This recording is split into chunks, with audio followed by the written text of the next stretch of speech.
आप भी 2023 की बोर्ड एग्जाम में बैठने वाले हैं तो मुझे पता है कि आपको कोई विषय का टेंशन हो चाहे ना हो, लेकिन आपको सामाजिक विज्ञान का टेंशन जरूर होगा, क्योंकि एक ऐसा विषय जिसमें कितना भी याद करेंगे आपको कम ही लगेगा, और ऐसा विषय होता है जिसमें बहुत सारी चीजों को आपको पढ़ना पड़ता है, याद करना पड़ता है, क्योंकि मैथ वगैरह में आप क्या आसानी से सॉल्व कर सकते हैं, लेकिन इस विषय में क्या करना पड़ता है, बहुत ज्यादा आपको पढ़ना पड़ता है। तो देखिए इसी समस्या को दूर करने के लिए मैं इस वीडियो को बना रहा हूँ। अगर इस वीडियो को आप पूरा वॉच कर लेते हैं तो मेरी गारंटी आपको 100% गारंटी है कि 3 मार्च को बोर्ड परीक्षा में क्या होगा, इससे बाहर कोई भी क्वेश्चन नहीं आएगा और 70 में 70 नंबर मिल सकते हैं। देखिए आपको मैं इसलिए बोल रहा हूँ कि आपको 70 में 70 नंबर मिल सकता है, क्योंकि इस वीडियो में आपको 20 बहुविकल्पी प्रश्न बताऊंगा एग्जाम में आएंगे, और यहाँ पे मैं क्या करूंगा, देखिए अति लघुत्तरी प्रश्न भी कराऊंगा, लघुत्तरी प्रश्न भी कराऊंगा और दीर्घोत्तरी प्रश्न कराऊंगा। यहाँ पे 40 में क्या करूंगा, आपको अति लघुत्तरी और दीर्घोत्तरी प्रश्न कराऊंगा। यहाँ पता होना चाहिए कि देखिए अब आपको क्या होगा, 2 ही प्रकार के बोर्ड एग्जाम में प्रश्न मिलेंगे। एक आपका क्या मिलेगा, लघुत्तरी बोलिए, अति लघुत्तरी बोलिए, और एक आपका दीर्घोत्तरी को। एक आएगा जो 80 शब्दों में लिखना होगा और एक आएगा जो 150 शब्दों में आपको लिखना होगा। आपको याद रखना है कि पहले आता था 3 तरह का, पहले आता था अति लघुत्तरी आता था, लघुत्तरी आता था और दीर्घोत्तरी आता था, लेकिन इस बार क्या होगा, 2 ही टाइप के प्रश्न मिलेंगे। एक हमारा क्या होगा, हमारा 80 शब्दों में लिखना होगा, और दूसरा जो आपको क्या करना है 150 शब्दों में लिखना है। तो यहाँ पे 40 मोस्ट इंपोर्टेंट प्रश्न कराऊंगा। देखिए सुनिए, यहाँ पे सब कुछ मैं कवर करूंगा, इतिहास भी मैं बताऊंगा, भूगोल भी बताऊंगा, आपको नागरिक शास्त्र का भी बताऊंगा और अर्थशास्त्र का भी, मतलब पूरा का पूरा आपका क्या हो जाएगा, यहाँ पे सामाजिक विज्ञान आपका क्या हो जाएगा, खत्म हो जाएगा। और इस वीडियो को देख लेते तो बिल्कुल आपको अलग से पढ़ने की आवश्यकता नहीं है, पूरा का पूरा यहाँ पे आपका तैयारी होने वाला बिना स्किप किए हुए। देखिए क्योंकि ऐसा वीडियो आपको बहुत कम ही देखने के मिलेगा जिसमें क्या कीजिएगा, पूरा आपको क्या कीजिएगा, सामाजिक विज्ञान कवर कर दिया जाएगा। अगर इस वीडियो को लास्ट तक देख लेते हैं तो मेरी गारंटी है कि आप 70 में 70 नंबर पाएंगे और बोर्ड एग्जाम में 3 मार्क को इससे बाहर प्रश्न नहीं आने वाला। तो पूरा का पूरा वीडियो देखिएगा। तो चलिए वीडियो को स्टार्ट करते हैं। तो स्टूडेंट सबसे पहले आपको मोस्ट इंपोर्टेंट एमसीक्यू करा देते हैं जो आपके बोर्ड एग्जाम में आने वाला। तो जैसे हमने पहला प्रश्न दिया गया, मोस्ट इंपोर्टेंट प्रश्न, ये प्रश्न दिया गया कि फ्रांस की क्रांति कब हुई थी या फ्रांस की क्रांति का आरंभ कब हुआ था, आपको बताना है। तो आप लोग क्या करेंगे ना, कमेंट सेक्शन में कमेंट करते रहिए ताकि हमको भी पता चले आप लोग बिल्कुल ध्यान से देख रहे हैं। तो जल्दी से आप लोग बताइए, सभी लोग कमेंट सेक्शन में एक बार कमेंट कीजिए कि फ्रांस की क्रांति कब हुई थी। पहला ऑप्शन आपको दिया गया 1788 ईस्वी में, दूसरा आपको दिया गया 1789 ईस्वी में, तीसरा आपको दिया है 1790 में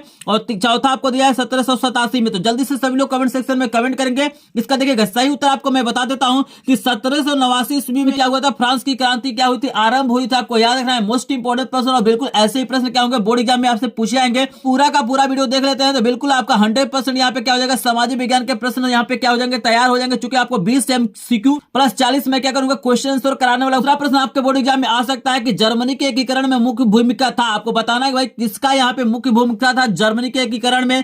पहला ऑप्शन आपको दिया गया ऑटो वान बिस्मार्क का, दूसरा आपको दिया गया हिटलर का, तीसरा दिया गया काइजर विलियम प्रथम का और चौथा आपको ऑप्शन दिया गया नेपोलियन का। तो जल्दी से सभी लोग कमेंट सेक्शन में कमेंट करेंगे मोस्ट इंपोर्टेंट प्रश्न, और ऐसे ही प्रश्न आपके बोर्ड एग्जाम में आने वाले हैं। तो यहाँ पे सही आंसर आपका पहला वाला हो जाएगा कि जर्मनी के एकीकरण में जो मुख्य भूमिका निभाया था वो कौन निभाया था, ऑटो वान बिस्मार्क ने निभाया था। आपको याद रखना है। चलिए तीसरा प्रश्न आपके सामने आ गया है, मोस्ट इंपोर्टेंट प्रश्नों में से एक प्रश्न है, पूछ रहा है कि प्रथम विश्व युद्ध कब प्रारंभ हुआ था। जल्दी से सभी लोग कमेंट सेक्शन में कमेंट करेंगे भाई 1914 में हुआ था, 1939 में हुआ था, 1919 में हुआ था, 1942 में हुआ था। जल्दी से सभी लोग कमेंट सेक्शन में कमेंट करेंगे मोस्ट इंपोर्टेंट प्रश्न, और ऐसे ही प्रश्न आपको बोर्ड एग्जाम में देखने के लिए मिलेंगे 3 मार्च को। अगर पूरा का पूरा वीडियो देख लेते तो एक भी प्रश्न आपका नहीं छूटने वाला है, लेकिन अगर वीडियो को स्किप करते हैं या छोड़ के बीच में जाते हैं तो यहाँ पे क्या होगा, आपको पूरा का पूरा नंबर नहीं मिलने वाला है। वीडियो आपको बहुत कम ही देखने के लिए मिलेगा जिसमें पूरा का पूरा आपको तैयारी करा दिया जाए। तो यहाँ पे याद रखना है कि जो प्रथम विश्व युद्ध प्रारंभ हुआ था वो कब हुआ था, 1914 में हुआ था। आपको याद रखना है। उससे किसी ऑप्शन में गलती हो गया होगा, किसी प्रश्न को मैं गलत बता दिया होगा, प्लीज एक बार माफ करेगा और सही उत्तर क्या करेंगे कमेंट सेक्शन में कमेंट करेंगे। चलिए चौथा नंबर का प्रश्न आपके सामने आ गया, मोस्ट इंपोर्टेंट प्रश्नों में से एक है।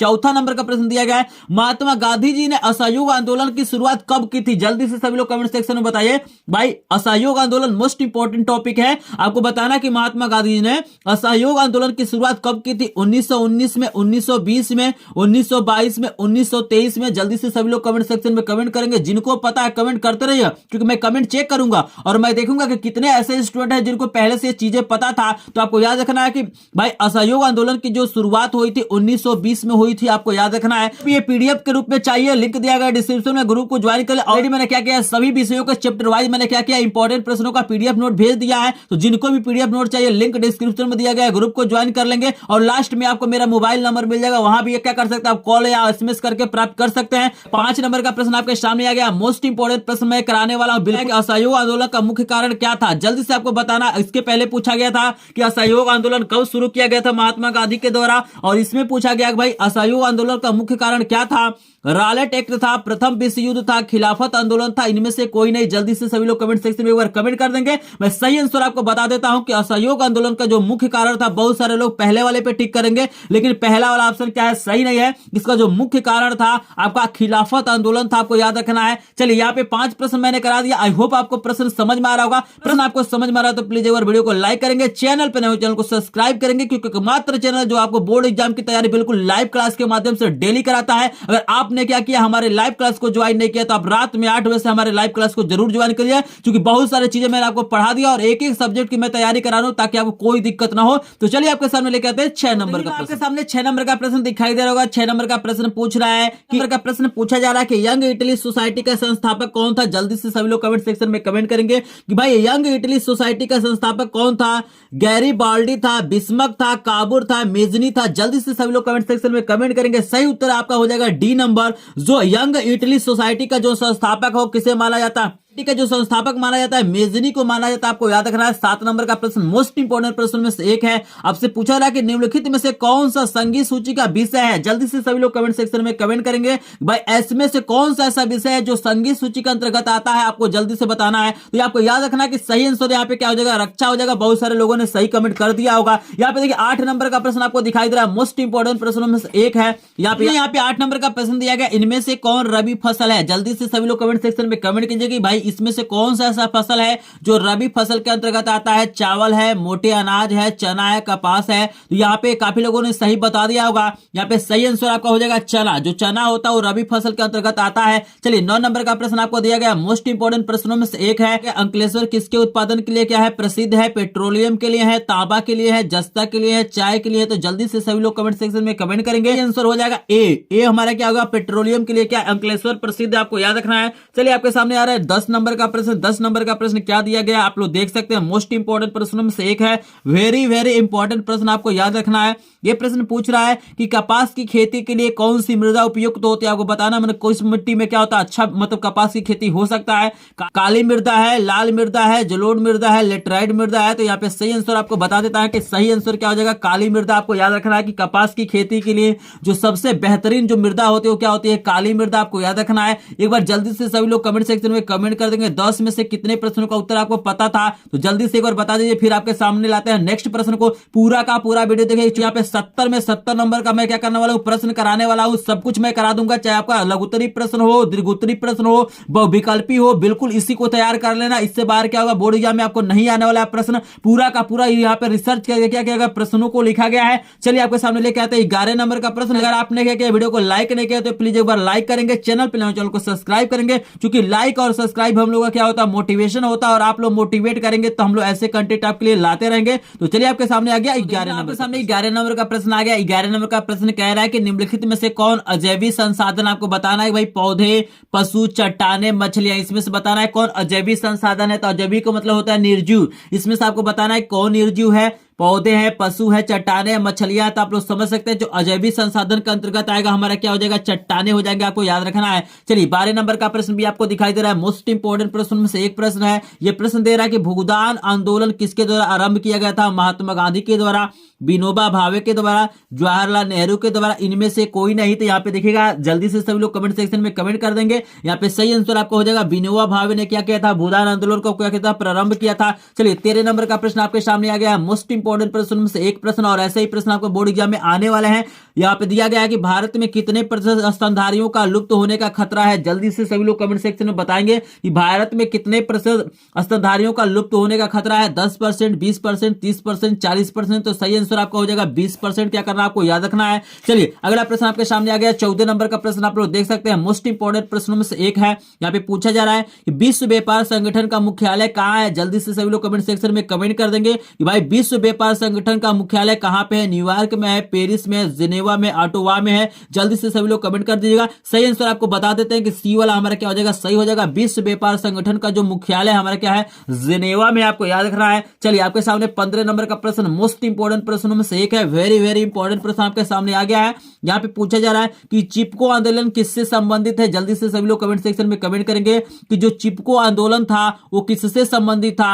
मृदा संरक्षण से, वन संरक्षण से, जल संरक्षण से, वायु संरक्षण से। तो आपको याद रखना है यहाँ पे वन संरक्षण से क्या है, चिपको आंदोलन क्या है हमारा संबंधित है। 16 नंबर का प्रश्न आपके स्क्रीन पर दिखाई दे रहा है, मोस्ट इंपोर्टेंट प्रश्नों में से एक है, दो राज्यों के बीच वस्तुओं का आदान प्रदान कहलाता है। आपको बताना है कि भाई दो राज्यों के बीच क्या करना है, वस्तुओं का आदान प्रदान करना है, तो उसको क्या बोलेंगे, राष्ट्रीय व्यापार बोलेंगे, अंतरराष्ट्रीय व्यापार बोलेंगे, आंतरिक व्यापार बोलेंगे, वस्तु विनिमय बोलेंगे। जल्दी से सभी लोग कमेंट सेक्शन में कमेंट करेंगे, और जो लोग अभी तक वीडियो को लाइक नहीं किए वीडियो को लाइक करेंगे, क्योंकि पूरा का पूरा सामाजिक विज्ञान का इंपॉर्टेंट प्रश्न आपको इस वीडियो में देखने के लिए मिलेगा। तो यहाँ पे याद रखना है कि यहाँ पे दो राज्यों के बीच जो वस्तुओं का आदान प्रदान होता है उसे वस्तु विनिमय कहते हैं, आपको याद रखना है। तो चलिए आपके सामने लेके आते हैं 17 नंबर का प्रश्न। लेकिन जो लोग चैनल पे चैनल को सब्सक्राइब जरूर करेंगे, क्योंकि यहाँ पे लाइव क्लास के माध्यम से डेली क्या कहता है, एक प्रश्न का क्या कहता है आपको तैयारी कराया जाता है। तो आपके सामने आ गया 17 नंबर का प्रश्न। आपके स्क्रीन पे 17 नंबर का प्रश्न आ गया हुआ है। ये 17 नंबर का प्रश्न बोल रहा है कि भारत आय की दृष्टि से कैसा राष्ट्र है। जल्दी से सभी लोग कमेंट सेक्शन में बताएंगे कि भारत जो है आय की दृष्टि से कैसा राष्ट्र है।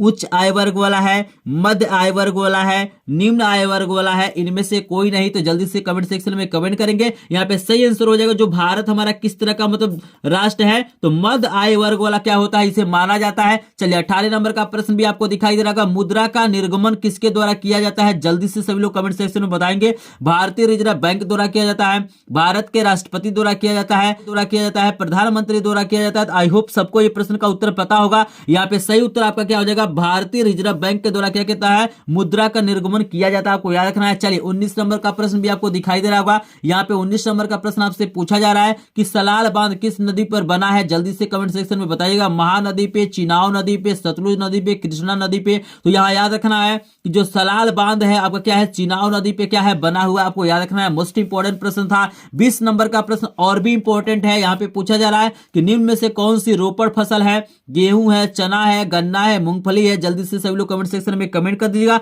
यहाँ पे सही आंसर हो जाएगा गन्ना। गन्ना को हम लोग क्या बोलते हैं, रोपड़ फसल बोलते हैं। ये हमारा क्या था, 20 मोस्ट इंपोर्टेंट क्या थे आपके, क्या थे, एमसीक्यू थे। ये हमारे क्या थे, 20 मोस्ट इंपोर्टेंट एमसीक्यू थे। अगर आपको प्रश्न समझ में आया होगा, अगर आपको प्रश्न इंपॉर्टेंट लगा होगा, तो प्लीज एक बार वीडियो को लाइक करेंगे, चैनल पे नए चैनल को सब्सक्राइब करेंगे। आपके सामने 40 मोस्ट इंपोर्टेंट क्या करते हैं, हम आपके सामने लघुत्तरी और क्या करते हैं, दीर्घोत्तरी प्रश्नों को लाते हैं, और उसी प्रश्न को क्या करना, आपको तैयार करना है। बोर्ड एग्जाम में आपको पूरा का पूरा नंबर मिलने वाला है। तो चलिए एक एक करके आपको प्रश्नों को दिखाते हैं। और जिनको भी इन प्रश्नों का क्या चाहिए, पीडीएफ चाहिए, मैंने क्या किया, सभी विषयों के सभी चैप्टर के इंपॉर्टेंट प्रश्नों का पीडीएफ भेज दिया है। आप लोग स्क्रीन पर देख सकते हैं। जो लोग पहले मेरे ग्रुप में जुड़े हुए उनको सबको मैंने भेज दिया है। अगर आपको चाहिए पीडीएफ बिल्कुल फ्री में, तो आप कुछ नहीं करना है, लिंक डिस्क्रिप्शन में दिया गया, ग्रुप को ज्वाइन कर लेंगे, या स्क्रीन पे आपको नंबर आ रहा है, ये नंबर मेरा है, यहाँ पे भी कर सकते हैं, कॉल भी कर सकते हैं, एसएमएस भी कर सकते हैं। अगर आपको चाहिए बिल्कुल फ्री में, देखिए इस चैनल पे सब कुछ फ्री होता है, चाहे आपका लाइव क्लास हो, आपका वीडियो हो, चाहे पीडीएफ हो, सब कुछ फ्री में दिया जाता है। अगर आपको चाहिए पीडीएफ तो लिंक डिस्क्रिप्शन में, ग्रुप को ज्वाइन कर लीजिएगा या इस नंबर पे कॉल करिएगा। तो चलिए आपको बता देते हैं लघुत्तरी और दीर्घोत्तरी प्रश्नों में क्या क्या आपको तैयार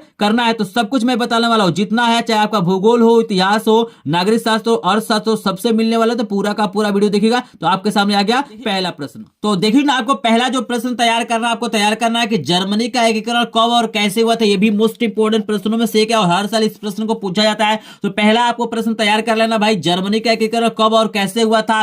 दूसरा जो आपको प्रश्न तैयार करना है, आपको यह तैयार करना है कि ऑटो वान बिस्मार्क कौन था, वह किस लिए प्रसिद्ध है, चाहे वो क्यों प्रसिद्ध है। ये भी क्या है, इंपॉर्टेंट प्रश्न, आपको क्या करना है, इसे भी तैयार कर लेना है। तीसरा जो प्रश्न आपको तैयार करना है, वो तैयार करना है कि रॉलेट एक्ट क्या था, उसका विरोध कैसे किया गया, परिणाम हुआ, इसको भी क्या करना, आपको तैयार करना है। ये भी प्रश्न क्या है, मोस्ट इंपोर्टेंट प्रश्न में एक है। सब कुछ मैं बताने वाला हूं, एक एक प्रश्न को मैं बताऊंगा, पूरा का पूरा वीडियो देखना और इनको आपको तैयार करना है। अगर आप लोग डिमांड करेंगे तो मैं इसका क्या करूंगा, सोल्यूशन भी करा दूंगा। जो भी मैं 40 प्रश्न करा रहा हूं, इसका मैं सोल्यूशन भी करा दूंगा, क्योंकि यहाँ पे अगर सोल्यूशन मैं कराऊंगा तो काफी लंबा वीडियो हो जाएगा। तो इसका अगर आप लोग डिमांड करेगा, आप लोग कमेंट करेगा, तो इसका मैं सोल्यूशन करा दूंगा। इस वीडियो में आपको पूरा का पूरा इंपॉर्टेंट प्रश्न करा देता हूं, आप लोग इसको तैयार कर लेगा। चलिए चौथा जो प्रश्न आपको तैयार करना है, वो आपको तैयार करना है कि भारत छोड़ो आंदोलन के किन्हीं 3 कारणों का उल्लेख कीजिए। ये भी मोस्ट इंपोर्टेंट प्रश्न हर साल पूछा जाता है, तो इसे भी आपको तैयार कर लेना है। 5 नंबर का जो प्रश्न आपको तैयार करना है, वो तैयार करना है कि 1929 की महामंदी का भारत पर क्या प्रभाव पड़ा। ये भी मोस्ट इंपोर्टेंट प्रश्न है। यानी सब कुछ यहाँ पे जो भी प्रश्न मैं बताने वाला बिल्कुल रिसर्च किया गया है,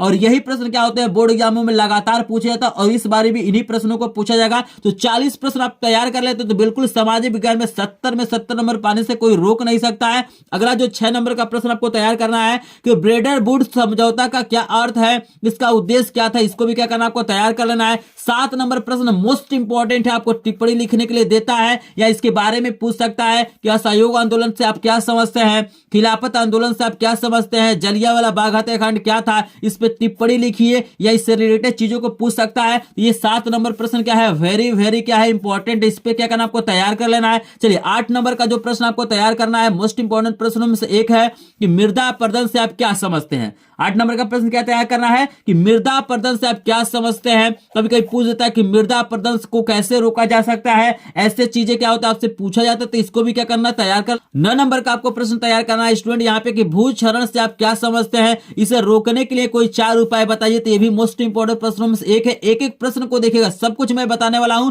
बस इतना प्रश्न तैयार कर लेंगे तो आपको सामाजिक विज्ञान में पूरा का पूरा नंबर मिलने वाला है। तो वीडियो को लास्ट तक जरूर देखिएगा। अगर आप स्किप कर दिए वीडियो को, अगर प्रश्न को नहीं देखे तो आपका नंबर क्या हो जाएगा, बोर्ड एग्जाम में कम हो जाएगा। तो आपको कोशिश यही करना है कि प्रत्येक प्रश्न को देख लेना और अपने आप से आप पूछिएगा क्या आप इन प्रश्नों को तैयार किए हैं कि नहीं किए हैं। और यहाँ पे 40 प्रश्न हैं, यहाँ पे 40 प्रश्न हैं। आप लोग वीडियो के लास्ट में मुझे कमेंट करके बताइएगा 40 में से कितने प्रश्नों को आप लोग तैयार किए हैं। अगर यहाँ पे 40 में से 30 प्लस प्रश्न क्या है आप पहले से तैयार है तो मान के चलिए बहुत बढ़िया स्टडी है और ऐसे ही क्या करना आपको स्टडी करना है। चलिए 10 नंबर का जो प्रश्न आपको तैयार करना है मोस्ट इंपॉर्टेंट प्रश्नों में से एक है कि पहाड़ी क्षेत्रों में मृदा अपरदन की रोकथाम के लिए क्या कदम उठाने चाहिए, इसे भी क्या करना आपको तैयार करना है। ये भी प्रश्न लगातार पूछा जाता है। 11 नंबर का जो प्रश्न आपको तैयार करना है वो तैयार करना है कि जैव और अजैव संसाधन क्या होते हैं, कुछ उदाहरण आपसे अंतर पूछ देता है कि जैव और अजैव संसाधन में क्या करिए अंतर बताइए। तो इसे भी क्या करना आपको तैयार कर लेना, ये भी मोस्ट इंपॉर्टेंट प्रश्न है। तो चलिए आपको बता देते हैं 12 नंबर का प्रश्न, लेकिन वीडियो को पूरा का पूरा देखिएगा और जिनको भी इनका पीडीएफ चाहिए लिंक डिस्क्रिप्शन में ग्रुप को ज्वाइन करिए। आपके सामने आ गया 12 नंबर का प्रश्न। तो देखिए ना 12 नंबर का जो प्रश्न आपको तैयार करना है कि जैव विविधता क्या है, मानव जीवन में इसकी महत्ता का क्या करना वर्णन करना है, ये भी प्रश्न आपको तैयार करना है। 13 नंबर का प्रश्न जो सबसे इंपॉर्टेंट आप सभी को पता है कि चिपको आंदोलन से आप क्या समझते हैं, इसकी क्या विशेषताएं थी। चिपको आंदोलन मोस्ट इंपॉर्टेंट प्रश्नों में से एक है। प्रश्न आपको तैयार करना है कि बहुउद्देशीय परियोजनाओं से होने वाले लाभ और हानियों का क्या करना है तुलना करना है, चाहे दोनों में अंतर क्या करना स्पष्ट करना, ऐसे प्रश्न आपसे पूछा जा सकता है। तो 14 नंबर का तैयार कर लेना है।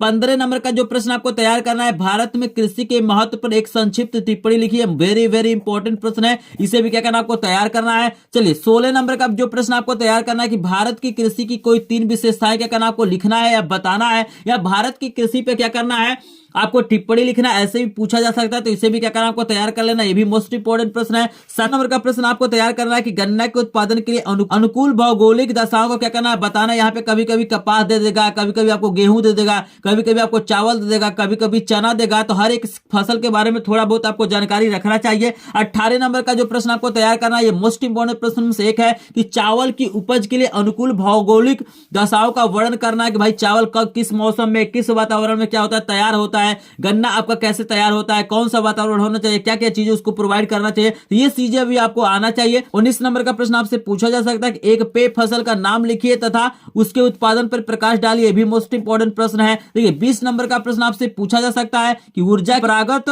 स्रोत किसे कहते हैं, उदाहरण से क्या करना है बताना, तो ये भी मोस्ट इंपॉर्टेंट प्रश्न है। तो यहाँ पे मैंने 20 प्रश्न आपको बता दिया। जल्दी से कमेंट सेक्शन में आप लोग कमेंट करिए 20 में से कितने प्रश्न आपको तैयार है, और यहाँ पे क्या होंगे 15 प्लस प्रश्न आपको तैयार होंगे। तो मान के चलिए बहुत बेहतरीन तैयारी है। और स्टूडेंट यही सब प्रश्न है जो क्या होते हैं बोर्ड एग्जाम में पूछे जाते हैं। तो चलिए आपके सामने लेके आते हैं 21 नंबर का प्रश्न, आपको बता देते हैं कि क्या तैयार करना है। और जिनको भी इनका सोल्यूशन चाहिए आप लोग वीडियो के कमेंट बॉक्स में कमेंट कर देना कि सर इसका सोल्यूशन करा दिए, तो मैं इसका सोल्यूशन वाला वीडियो भी क्या करूंगा डाल दूंगा। तो चलिए आपके सामने आ गया 21 नंबर का तैयार करना है कि खनिज संरक्षण की आवश्यकता पर संक्षिप्त टिप्पणी लिखिए, ये भी मोस्ट इंपॉर्टेंट प्रश्न है। 22 नंबर का प्रश्न आपको तैयार कर लेना है कि सड़क परिवहन के कोई 3 लाभ बताइए, ये भी मोस्ट इंपॉर्टेंट प्रश्न में से एक है। 23 नंबर का प्रश्न आपको तैयार करना कि भारत के आर्थिक विकास में परिवहन के संसाधनों का क्या महत्व है, मोस्ट इंपॉर्टेंट प्रश्न, इसे भी क्या करना आपको तैयार कर लेना है। 24 नंबर का जो प्रश्न आपको तैयार करना कि दारी क्यों जरूरी है, एक का तर्क दीजिए, इसे भी क्या करना आपको तैयार करना है, ये भी प्रश्न लगातार पूछा जाता है। देखिए 25 नंबर का जो प्रश्न आपको तैयार करना है कि गठबंधन सरकार से आप क्या समझते हैं, मोस्ट इंपॉर्टेंट प्रश्नों से एक है, इसे भी आपको तैयार करना है। देखिए 26 नंबर का जो प्रश्न आपको तैयार करना है कि संघवाद क्या है, इसकी प्रमुख विशेषताओं का उल्लेख कीजिए, ये भी प्रश्न लगातार पूछा जाता है, मोस्ट इंपॉर्टेंट प्रश्न है, इसे भी क्या करना आपको तैयार कर लेना है। 27 नंबर का जो प्रश्न आपको तैयार करना है कि विकेंद्रीकरण क्या है, इसके लिए भारतीय संविधान में क्या व्यवस्था दी गई है, कि निचार का उल्लेख कीजिए। ये भी प्रश्न आपको क्या करना है, तैयार करना। अगर आप भी चाहते हैं 3 मार्च को बढ़िया नंबर पाना तो इन सभी प्रश्नों को क्या करेंगे, तैयार करेंगे। का जो प्रश्न आपको तैयार करेंगे स्टूडेंट कि लोकतांत्रिक देश में सामाजिक विभाजन का क्या प्रभाव पड़ता है, इसे भी क्या करना आपको तैयार कर लेना है। नंबर का प्रश्न आपको तैयार करना है कि भारत में जाति प्रथा का राजनीति एवं समाज पर क्या प्रभाव पड़ा, इसे भी क्या करना, तैयार करना। मोस्ट इंपोर्टेंट प्रश्न है। नंबर का प्रश्न आप लोगों को तैयार करना है कि भारत की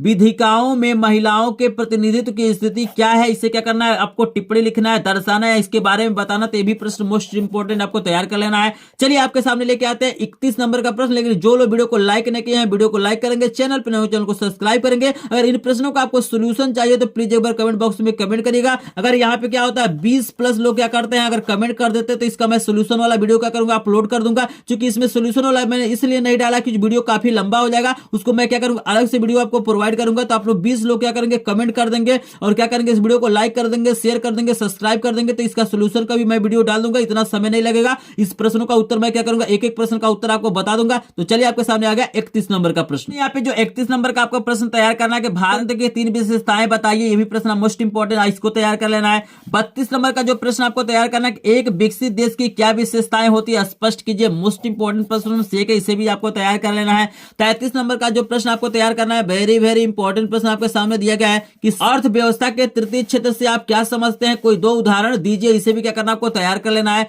35 नंबर का जो प्रश्न आपको तैयार करना है सामाजिक विज्ञान के लिए मोस्ट इंपोर्टेंट प्रश्न, असंगठित कार्य क्षेत्र से आप क्या समझते हैं, 3 समस्याओं का उल्लेख करना है, लिखना है, इसे भी क्या करना आपको तैयार करना है। 36 नंबर का प्रश्न मोस्ट इंपोर्टेंट प्रश्न से एक है, इसे आपको तैयार करना है कि राष्ट्रीय ग्राम रोजगार गारंटी अधिनियम 2005 पर एक संक्षिप्त टिप्पणी क्या करना आपको लिखना है। इसके बारे में आपको बताना है भाई राष्ट्रीय ग्राम रोजगार गारंटी अधिनियम जो 2005 था उस पर क्या करना आपको टिप्पणी लिखना है, इसके बारे में बताना, इसे भी आपको तैयार करना है। 37 नंबर का जो प्रश्न आपको स्टूडेंट तैयार करना है वो तैयार करना है कि विदेशी व्यापार से क्या आशय है, इसके किन्हीं 3 लाभों का वर्णन करना, इसे भी क्या करना आपको तैयार कर लेना है। 38 नंबर का प्रश्न आपको तैयार करना है कि वैश्वीकरण से आप क्या समझते हैं, इसके बारे में आपको बताना है, ये भी प्रश्न आपको तैयार करना है। 39 नंबर का प्रश्न आपको तैयार करना है कि विश्व व्यापार संगठन से आप क्या समझते हैं, इसकी भी आपको तैयार कर लीजिएगा। 40 नंबर का जो लास्ट प्रश्न आपको तैयार करना है कि उपभोक्ता आंदोलन के कारण बताइए, हम उपभोक्ता के रूप में क्या कर सकते हैं, इसका क्या करना उपाय आपको बताना है कि क्या कारण था, उसका निवारण क्या है। तो ये भी मोस्ट इंपोर्टेंट प्रश्न है। आई होप आपको 40 प्रश्न समझ में आ गया होगा। आप लोग जल्दी से क्या करेंगे, कमेंट सेक्शन में कमेंट करेंगे कि भाई 40 में से कितने प्रश्न आपको तैयार हैं। जिनको यहाँ पे 30+ प्रश्न क्या है तैयार है, पहले से याद है, पहले से जानते हैं, तो मान के चलिए बहुत बेहतरीन तैयारी हो रहा है। और ऐसे ही आपको तैयारी करना है तो आप लोग कमेंट सेक्शन में जरूर बताइएगा कि 40 में से कितने प्रश्नों का उत्तर आपको पहले से पता है। तो जल्दी से एक बार कमेंट कीजिए। और आपको इसका सोल्यूशन चाहिए तो आप लोग क्या करेंगे, कमेंट करेंगे। अगर 20 लोग क्या करते हैं, कमेंट कर देते हैं, तो मैं क्या करूंगा, इसका सोल्यूशन वाला वीडियो डालूंगा। अगर आपने क्या किया, वायरल पेपर का सोल्यूशन नहीं दिखा है तो आप लोग, मैंने सभी विषयों का क्या किया है, वायरल पेपर का सोल्यूशन करा दिया है। जो आपका बोर्ड एग्जाम में 90% से ऊपर चांस है कि वैसे ही प्रश्न आपको आने वाला है। लिस्ट में भी मिल जाएगा, लिंक डिस्क्रिप्शन में दिया गया। वायरल पेपर का सोल्यूशन जरूर देखिएगा। तो आई होप आपको वीडियो पसंद आया होगा। वीडियो पसंद है तो वीडियो को लाइक करिएगा, अपनी राय जरूर दीजिएगा। मिलता है नेक्स्ट वीडियो में, तब तक के लिए आपका धन्यवाद।